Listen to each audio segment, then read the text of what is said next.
We have this idea about how big legal battles are won. Oh, the cinematic moment. Exactly. The surprise witness bursts through the door. There's a breathless closing argument. A judge banging a gavel, the courtroom gasps.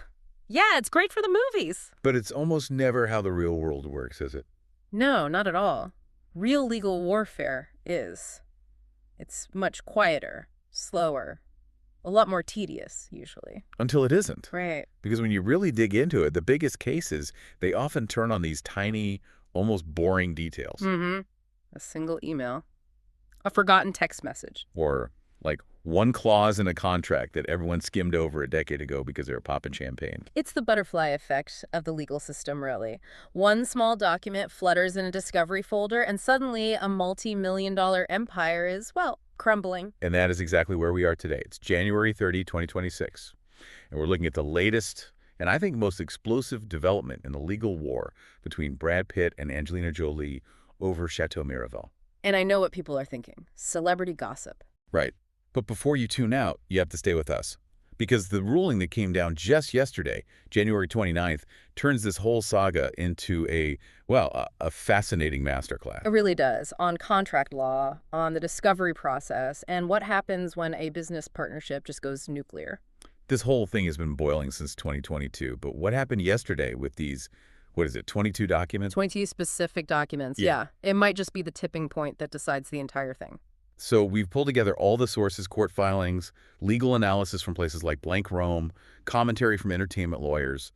And our mission on this deep dive is to figure out why everyone is suddenly obsessed with these 22 text messages. Why is everyone calling them a smoking gun? And maybe more importantly, what does this ruling tell you about privacy and leverage in these high-stakes fights? Okay, so let's start there. The breaking news. What actually happened yesterday in that LA courtroom? The short version. Brad Pitt scored a major, maybe even decisive tactical win. A judge ruled that Angelina Jolie has to turn over 22 previously undisclosed documents. And we're talking specifically about private text messages and emails. The very things her legal team has been fighting tooth and nail to keep hidden. Exactly. And that's the hook for me. Yeah. I mean, if these were just boring emails about, the grape harvest or something. Can you pick up the dry cleaning? Right. You wouldn't spend a small fortune in legal fees to bury them. You just hand them over. Precisely. That's the logical inference we make in law. You don't build a fortress around something that has no value. The ferocity of the defense kind of signals the value of what's being defended.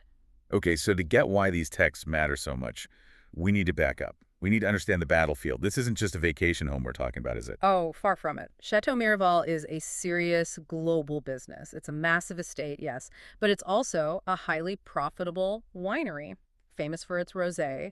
It has brand recognition, distribution. It's a real asset. And the ownership timeline is key to Pitt's whole argument. They bought the controlling stake back in 2008. Right, early in their relationship. They were together 12 years, married for 2. Miraval was a huge part of their life. But Jolie filed for divorce in 2016. And that's when separating their personal lives began. But separating a complex business like this is a lot harder than splitting a checking account. Infinitely harder. And this is where the business structure gets a little tricky. The lawsuit Pitt filed in 2022 is all about the sale of her share. But she didn't technically sell her half of the winery. No, she sold a company. That's the key distinction. In 2021, she sold her company, which is called Nouvelle. Nouvelle was basically a holding company. Its main purpose was to hold her 50% stake in Miraval. And she sold Nouvelle to a group called Tenute del Mondo, which is a subsidiary of the Stoli Group. Okay, so she didn't transfer the deed to the property. She transferred ownership of the company that owned the share of the property. Exactly. It's like selling the garage that the car is parked in instead of selling the car itself. But the result is the same. The result is that Brad Pitt suddenly woke up one morning and found himself in a 50-50 partnership with a massive international spirits conglomerate, not his ex-wife. And he was, let's say, less than thrilled. He was furious. Sued in 2022, and this is the absolute pillar of his case. He claims they had a mutual agreement. A handshake deal. A handshake deal, effectively, that neither of them would ever sell their interests without the other person's consent. He says he had the right to approve his partner. Okay, so that's the big picture. That's the war. Let's zoom back in on the battle that just finished yesterday, the 22 documents. Why did this become such a flashpoint? This gets us into discovery. And for anyone listening who hasn't had the pleasure of being deposed, discovery is the pre-trial phase where both sides have to show their cards. You can't just hide evidence because it Okay. hurts your case. Not in the U.S. system, no. You're legally required to hand over anything relevant. And Pitt's team demanded these specific communications from around the time of the sale. They want to know what she was thinking. Did she know she was violating the agreement? Was she doing it out of spite? All of the above. And Jolie's team said, no, you can't see those. But they tried to use legal shields. Right. NDAs, non-disclosure agreements, and privilege. Exactly. They argued these were private conversations protected by NDAs with her staff, or that they were privileged legal communications. I feel like people think NDAs are this magic cloak of invisibility. Like if you sign one, nothing you say can ever be used in court. Yeah. It's not how it works, is it? Not at all. It's a huge misconception. An NDA is a contract between two people to keep a secret.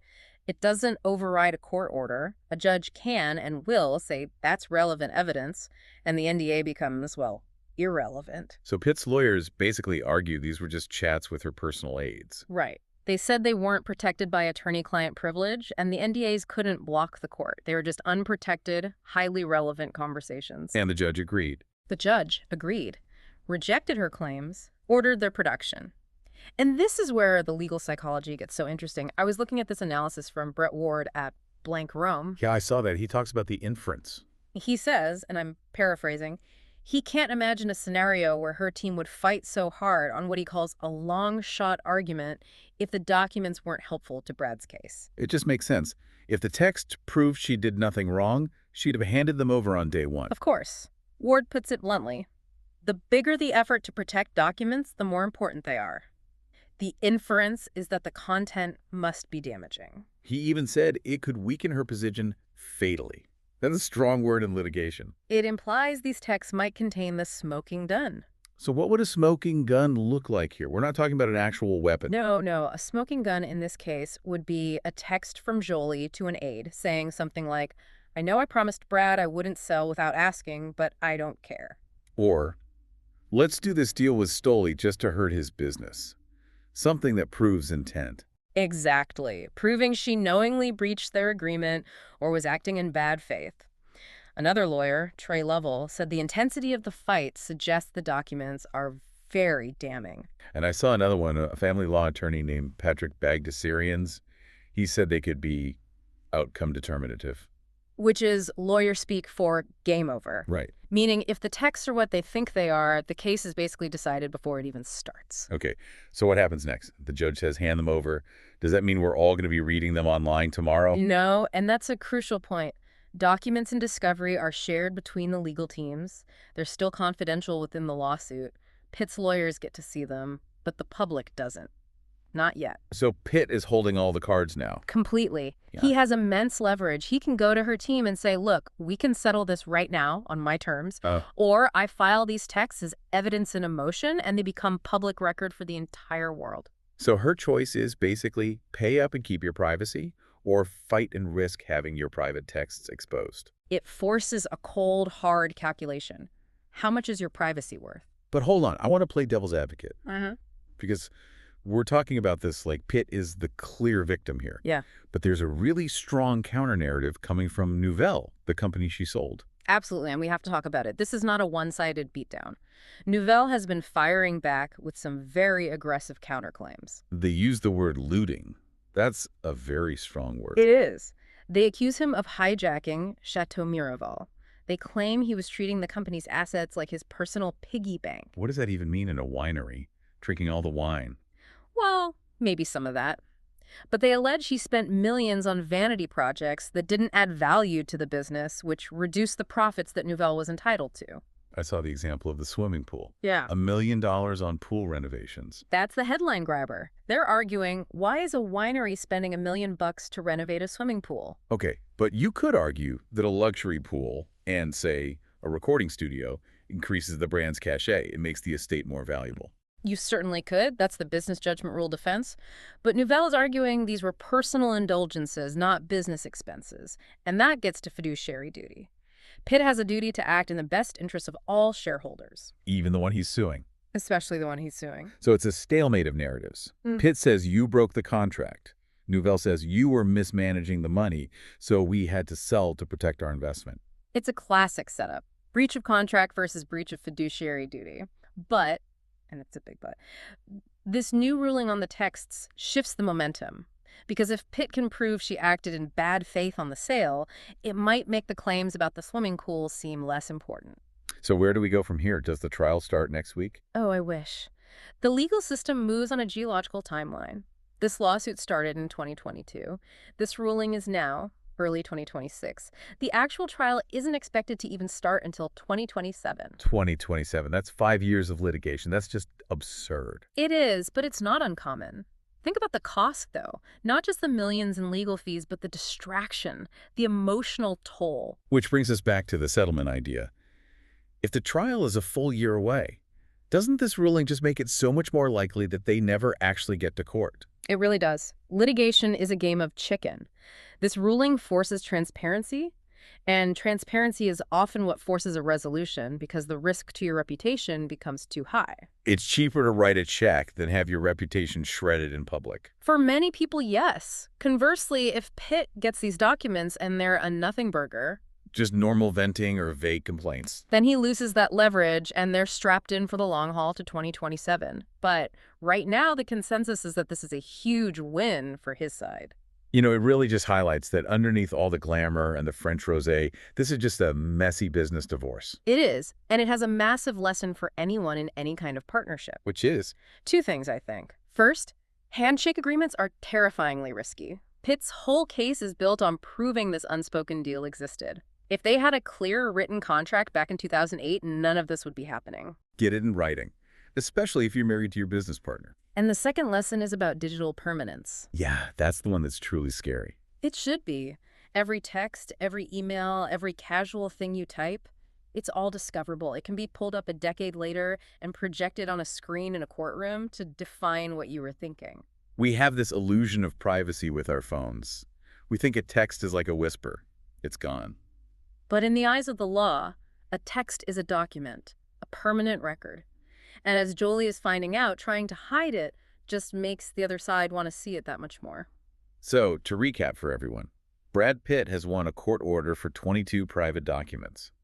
The legal world thinks this means they contain a smoking gun that proves she breached their contract. But we still have the counterclaims of looting and mismanagement on the table. And unless they settle, we're looking at another full year of legal wrangling before a potential 2027 trial. It is such a tangled web. But I want to leave you with a thought. We mentioned the timeline, 2022 to 2027, 5 years, millions in fees. The stress. The public scrutiny, every move analyzed. Right. So here's the question.